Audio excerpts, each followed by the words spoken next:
Welcome in. It is Big Ten Today. We are presented by Gatorade on this Friday, a rare Friday for me, Lonnie. And that means I'm honored. You and I, yes, I'm honored. You and I get a chance to hang out. Actually, 2 of the next 3 Fridays that we'll get a chance to work together. And man, what a great week we've got in the Big Ten. You got everyone playing, and you've got some real marquee games. Yeah, we got top 10 games, obviously. But to me, as much of an interest is the 4-1 teams. We got some big matchups there to try to get that 5th win and stay in the conversation for the college football playoff. So, I mean, top 10 games and 4-1 teams that got a lot on the line in my mind. Right, but to your point, there are 9 teams in the Big Ten with 0 or 1 loss on the year. You're absolutely in the playoff hunt with 0 or 1 loss. Obviously, even some of these 2-loss teams, and I understand some of them are probably teams that aren't going to make it, but you got 5 teams there with 2 losses. So can you make a run? Penn State would be the most obvious example of can you make a run here? Can you get yourself into the playoff hunt? So there's a ton to discuss. It gets us to our big story, which is the weekend ahead.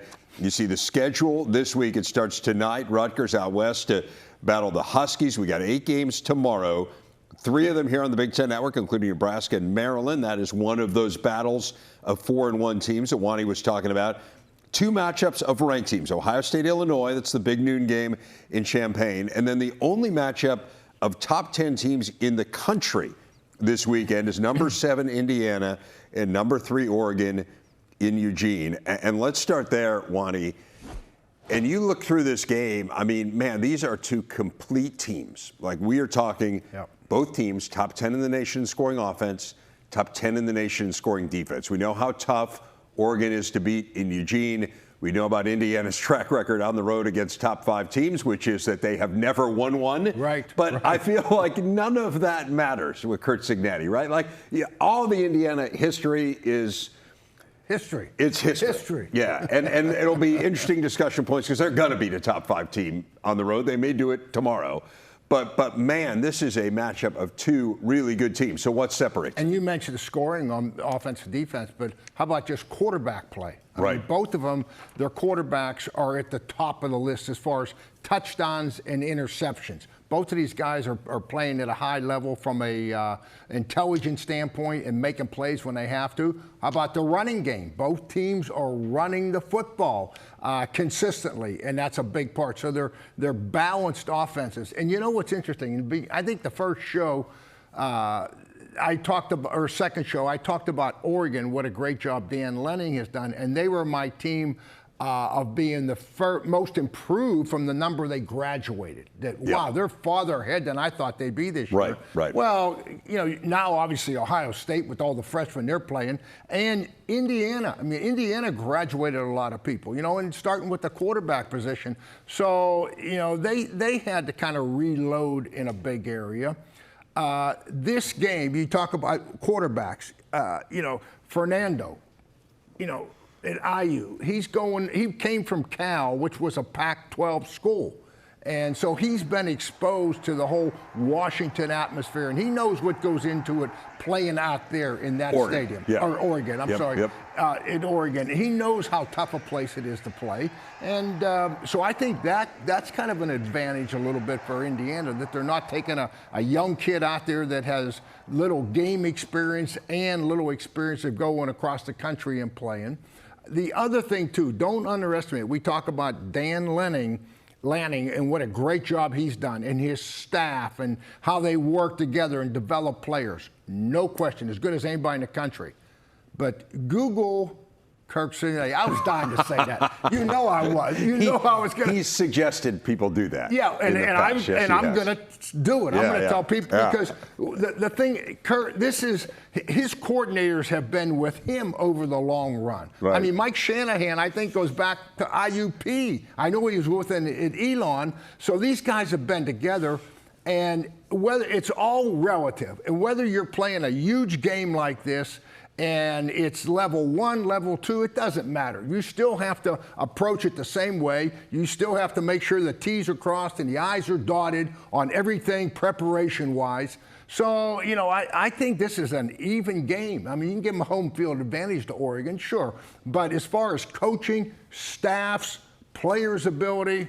Wow, this is it. You know, it goes back to the thing, and I know I've said this, and we all say it. Maybe not the team that makes the most plays, but the team that makes the fewest bad plays could come out of this game winning. And both of these teams have largely avoided bad plays this year. These are teams that generally have taken care of the football, have protected their quarterbacks. I mean, a lot of the things that, it's why they're elite, right? It's why you're in the top 10. Are you concerned at all from IU's point of view about how they performed offensively in the Iowa game, or do you just write that off as, hey, it's Kinnick Stadium and it's a really tough place to go in and get a good offensive role going? Because that was a very different offense than we had seen earlier in the year. Yeah, it was, and I'm going to give Iowa credit. And I don't think Kirk Cignetti was tricked by what he expected. He said that right away. This is going to be a tougher game for us. And emotionally, you know, coming off that Illinois win, right? Yes. I mean, that was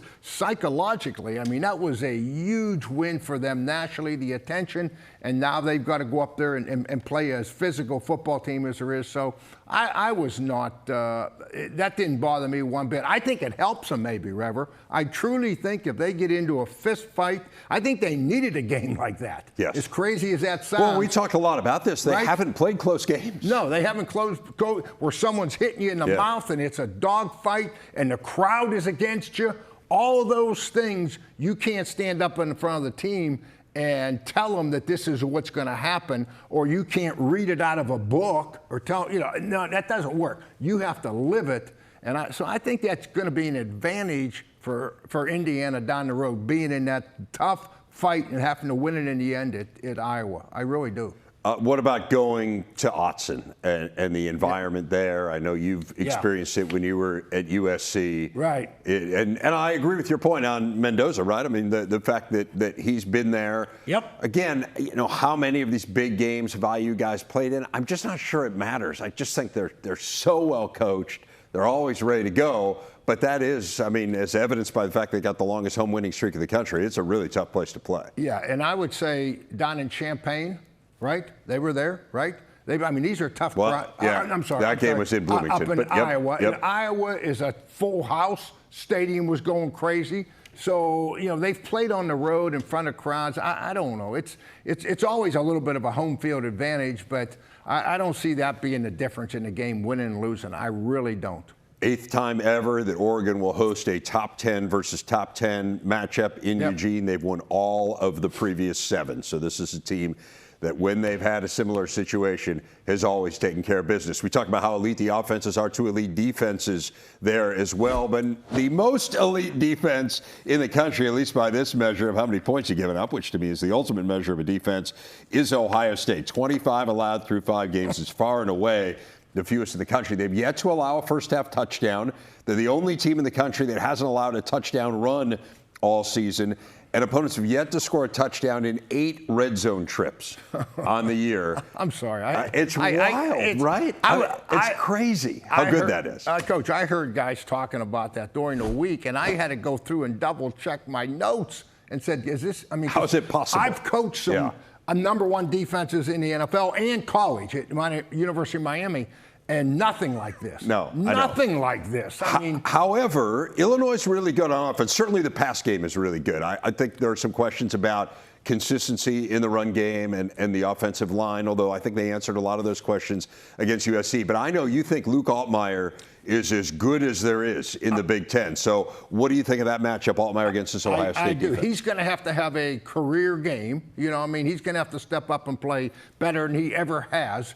I think he's one of the most underrated, least talked about top quarterbacks in college football in the country. I truly do. And I'm not going off of one game where he threw 3 touchdowns and threw for 380. No. I'm going back to last year. This guy physically, with his legs in some cases, making first downs, which people like to underestimate. I think Luke Altmaier has carried this football team. He has been the one mainstay week in and week out that they've been able to count on. So it'll be interesting to see which direction that Matt Patricia goes. because it's the Bill Belichick school, and I hate to reference but knowing this defense very well. 1 week it's a 3-4, then it's a 4-3, then it's a pressure.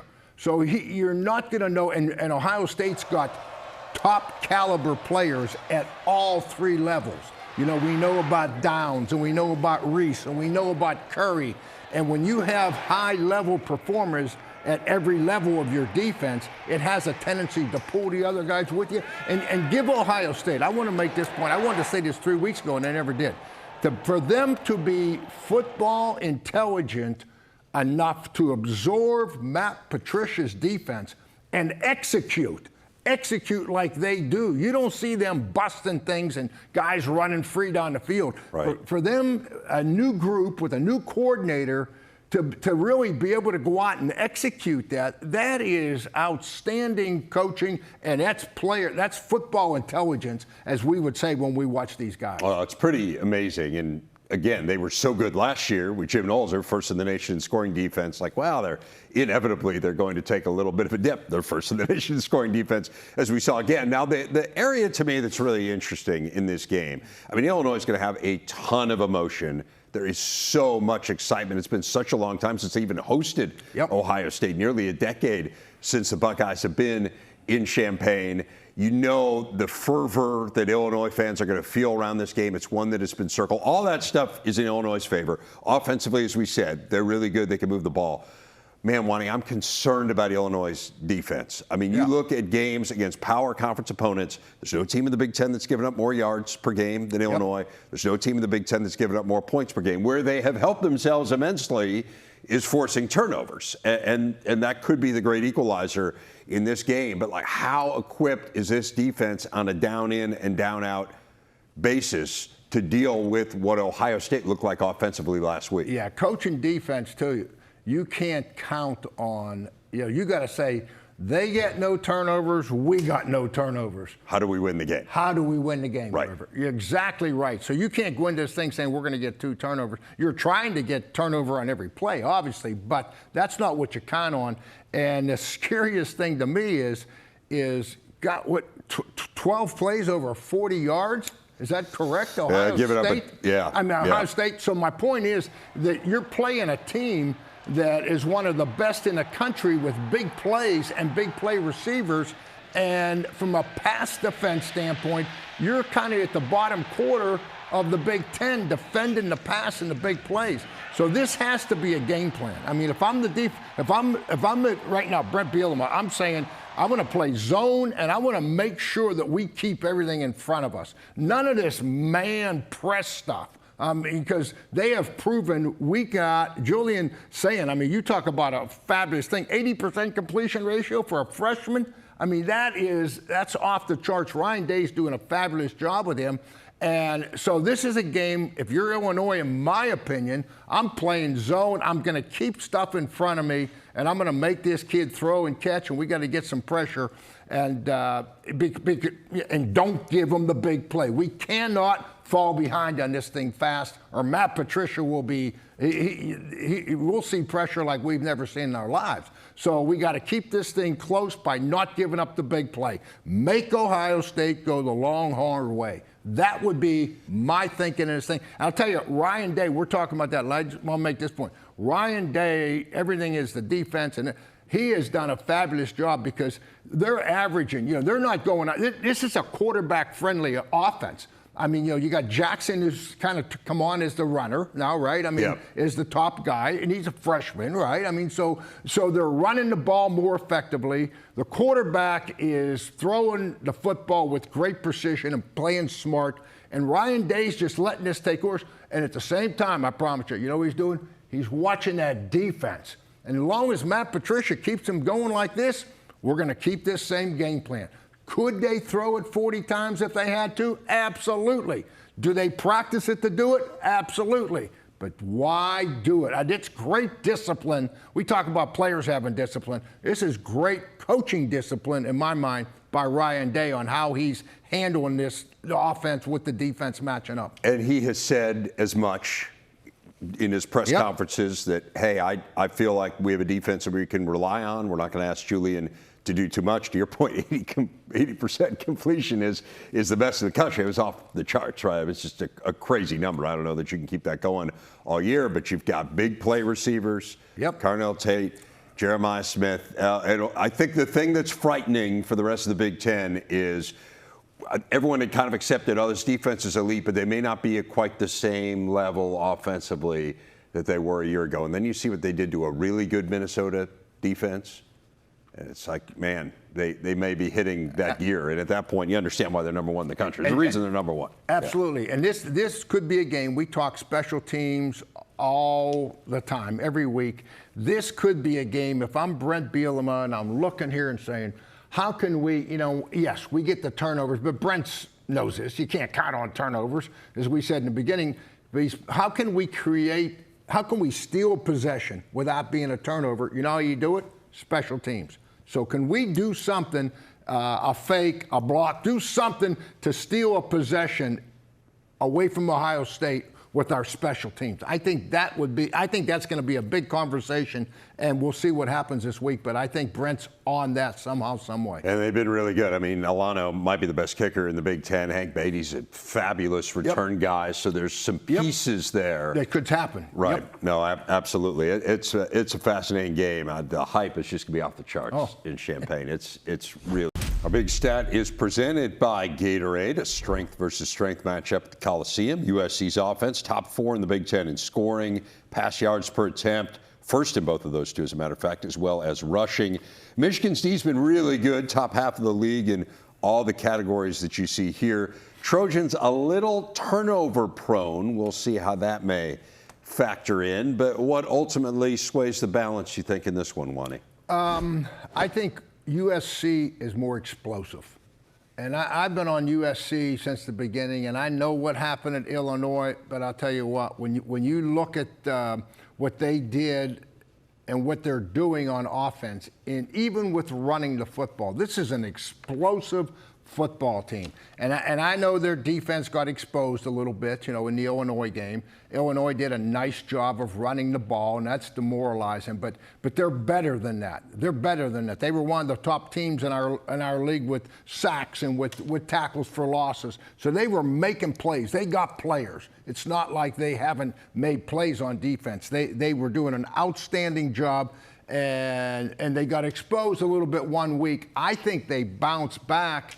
And when I talk about sacks and you talk about tackles for losses on defense, and then you talk about receivers making plays and running the ball for 300 yards, I mean, a quarterback that's playing as good as any quarterback almost in the Big Ten, they've got all the weapons to score a lot of points. And I think when you look at Michigan, that's not their cup of tea right now. With Bryce Underwood, a rookie quarterback, they're kind of feeling their way. Yeah, Justice Hayes is doing outstanding, but they don't want to have to play catch up and get in a shootout. Their identity, they finally established their identity, in my opinion, and that's going to be what Michigan's been forever. They're going to run the ball, control it.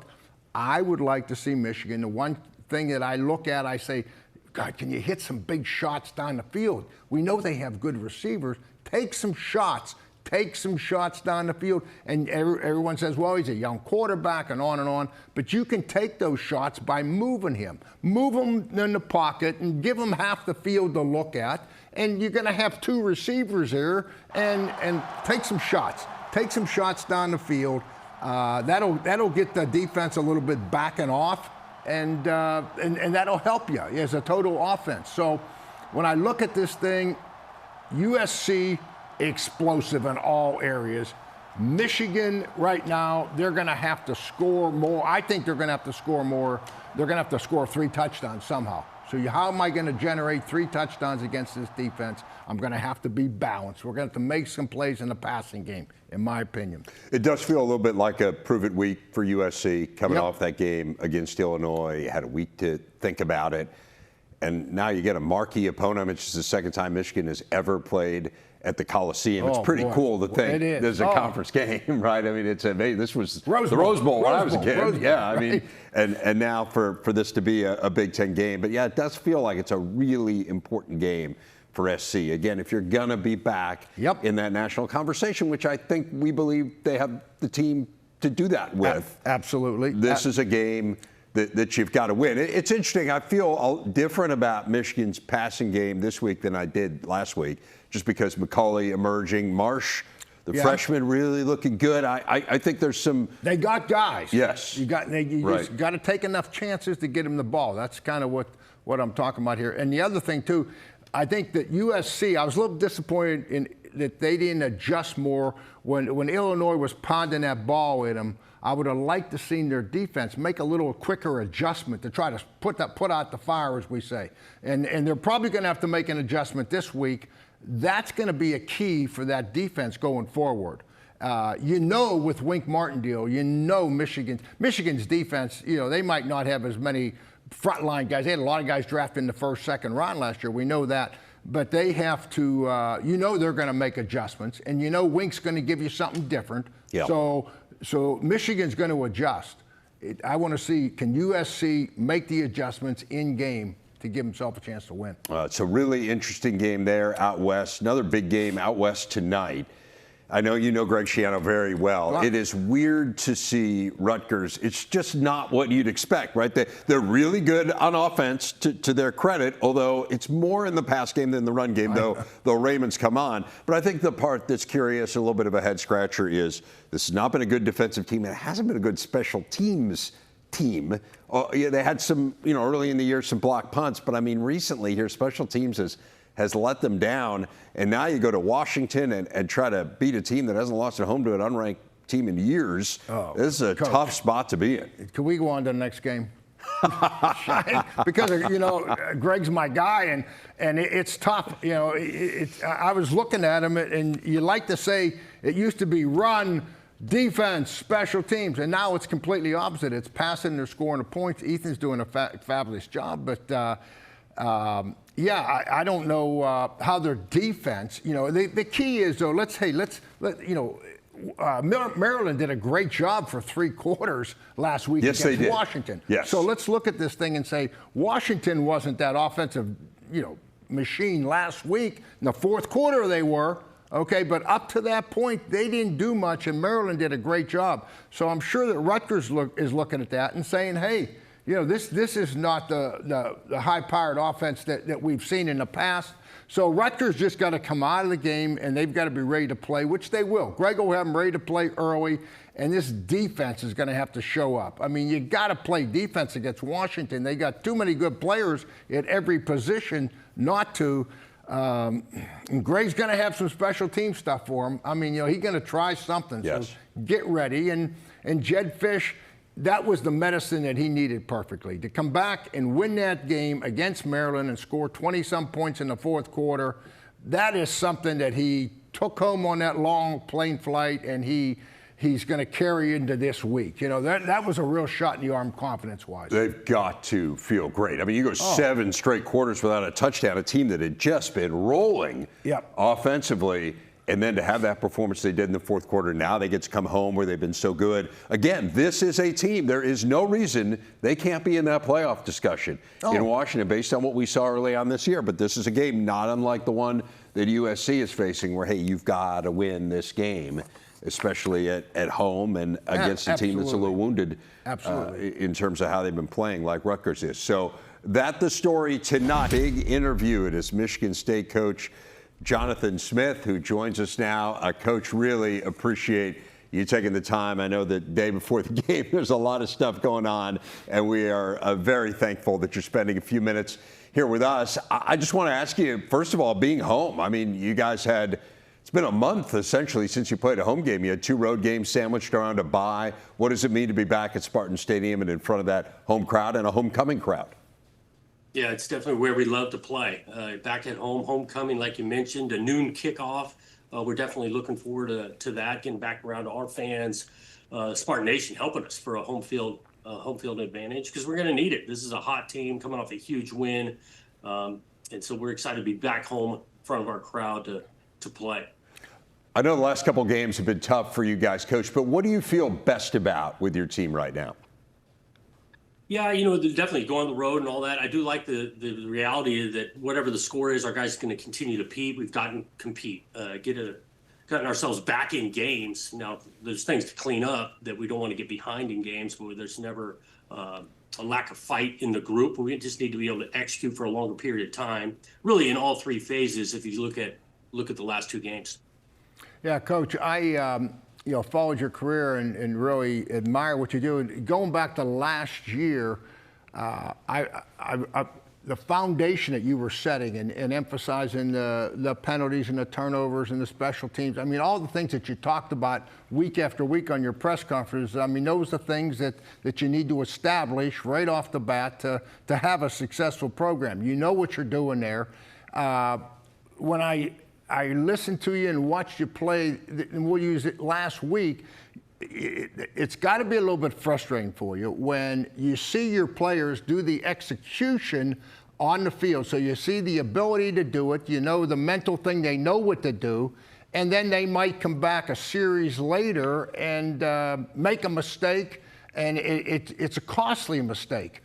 I guess the question would be is, what's your approach? And you see the same things, I know that. How do you approach in that thing to get it cleaned up where you can play consistently for 4 quarters? Yeah, give you a couple of emphasis of what you're describing is our punt unit. Going into the last week's game, we were one of the best in the country. Our punter was punting, flipping field position. We were covering on punt. Well, it was not a good performance. Got the thing blocked, didn't cover very well. Same thing on the turnover side. We've been pretty good on that end, but going on the road and we turned it over a couple of times. And so we think about what led to that kind of performance. Obviously, the execution, you're going to see different scheme week in and week out. There's some really big time coaches here, and so we got to be able to adjust to schematics. And I think there's something to coaches in regards to recognizing that. And so how are we going to respond to a performance like that as coaches? I think about it that way because we're always asking our players, right, to respond, to continue to play. The execution, you've got the capability, you need to do it to snap in and snap out. I think it's the same way for our coaches. And so we did emphasize that on Sunday and looking at ourselves to start and then to the player. And I've liked the week of work. I think it's been focused. I've been re-energized. Talked a little bit about going back at home. Yeah, we're excited to do that. But your execution will add to the energy and excitement. And we need to see it this tomorrow. Now, you mentioned coaches. There's we have some common coaches that we have relationships with. You obviously, 2 of your mentors are friends of mine. Dennis Erickson, took over for us at Miami when we left and went to the Cowboys. And then Mike Riley, who when he was at the Chargers and I was at the Dolphins, we had training camp together, and then we played Mike in the Sun Bowl, Oregon State Pitt. So just, tell me about how their relationship with you, coaching and off the field, has really influenced your life as far as where you're sitting right now. Yeah, I got a bunch of respect for both those guys, and they did impact or influence kind of the type of coach I want to be. And now running things as a head coach, I try to recreate really similar styles to both of them. You're talking about 2 different men now, really smart, schematically football, but definitely different personalities.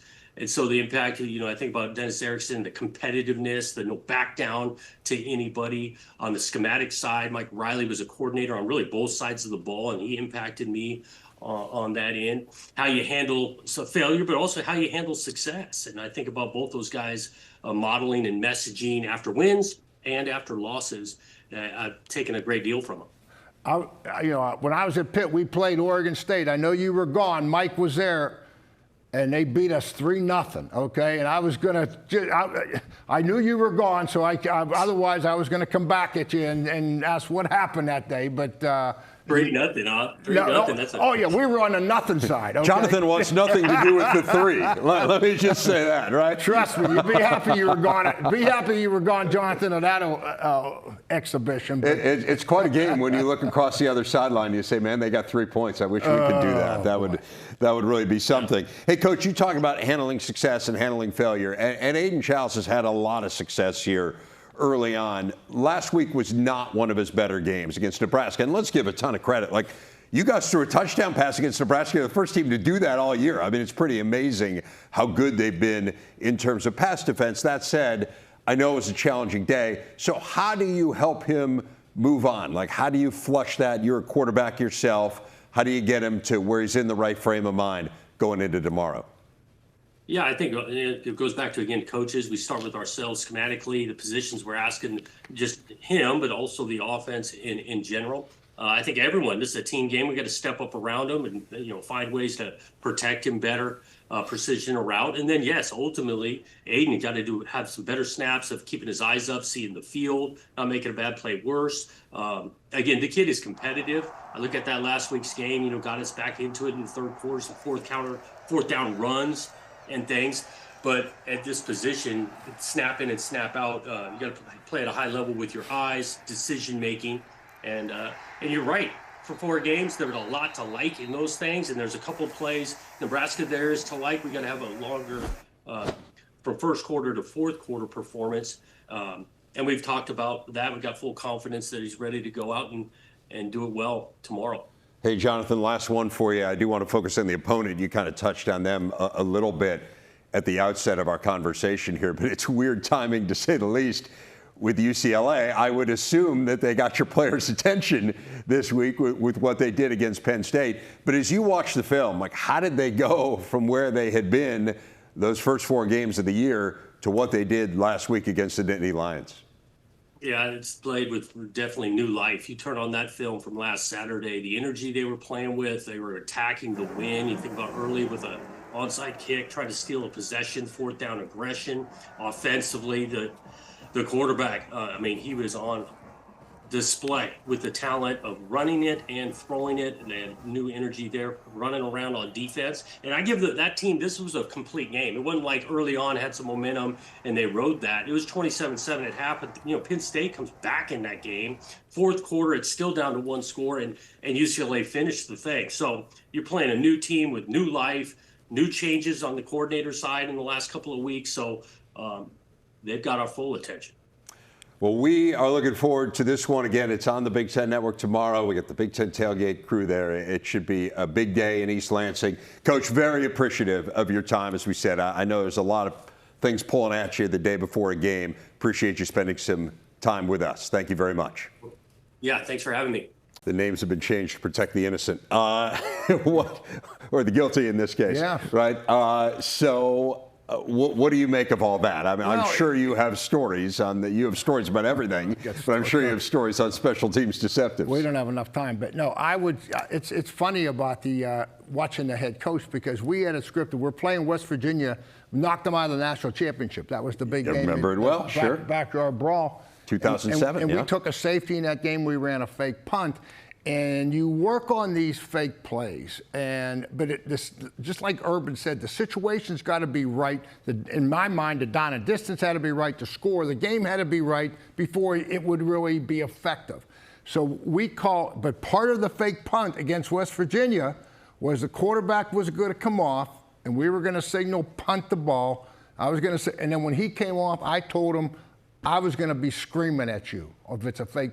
So he came off, and he still tells the story, and I was in his face. Why didn't you do this? And why? So if Urban was watching me, he wouldn't have got me, because I was coaching. You're a step ahead of Urban's So I was plan coaching. there. Yeah. We get the fake punt. I always liked handing it off. I ran the throwbacks, and we did onside. But I'm too much Woody Hayes in me. Okay, when you throw the ball, 2 of the 3 things that can happen are bad.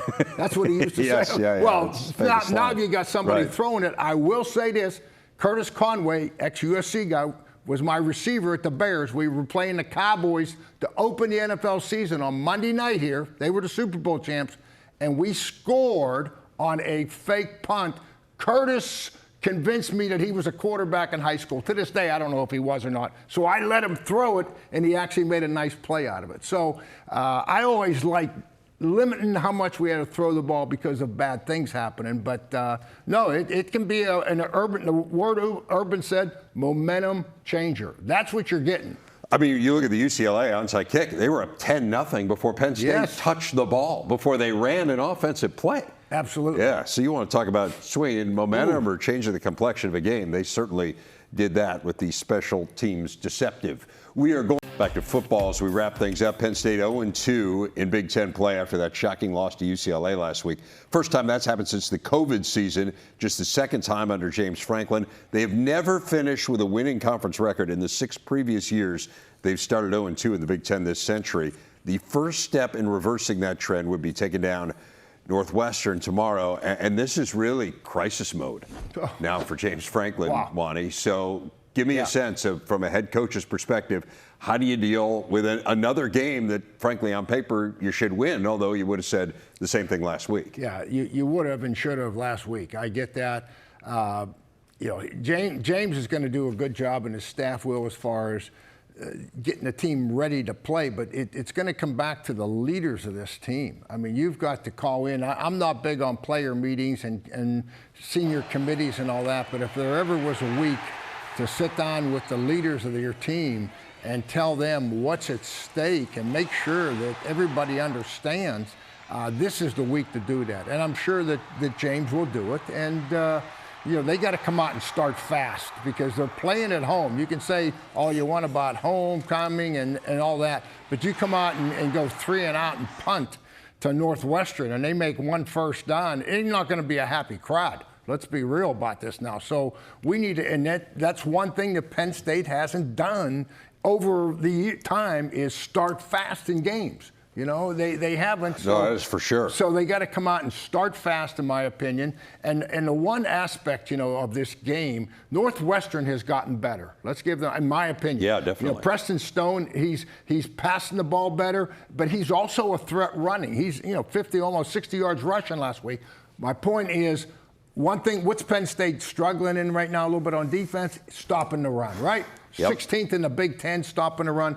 And Northwestern has crept up to the top 5, 5 or 6, right? 4 straight games over 175 rushing yards for Northwestern. And you can't play great run defense, hear what I'm saying, unless you are emotionally all in. So Penn State is going to have to come out of the locker room emotionally ready to go. I'm with you. They got to score early. I mean, you look at their first halves, last 3 games against FBS teams, 20 points total. Coach, got to be better. Got to be better than that. I think they'll be highly motivated. I'd be shocked if they don't come out and play really, really well. Northwestern will have to match that tomorrow. You said off the top, hey, look at all these 4-1 teams in the Big Ten.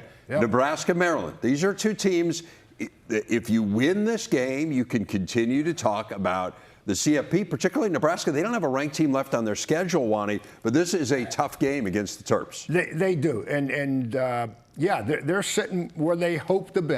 I think, you'd like to be undefeated, but this is a big game for them. Maryland, God, last week, Coach Loxley was on the show, and I said, you throw it to score points and run it to win. And he says, I know, it's not how many yards you run for. Let me just say this. It's how many times you run it.